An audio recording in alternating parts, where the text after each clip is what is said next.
We are at the booth of Skyton. Next to me is Nick Stipura. Which innovations do you showcase here?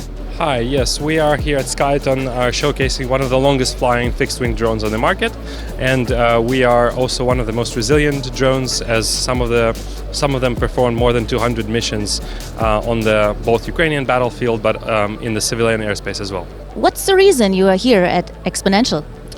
We are originally a Ukrainian company, but last year we've opened a facility in Slovakia, and also this year in 2025 we are in Munich, opened an office, and we want to bring to the market what we have made in Ukraine and proved in the Ukrainian environment. So it would be great to both for security purposes, but for civilian as well.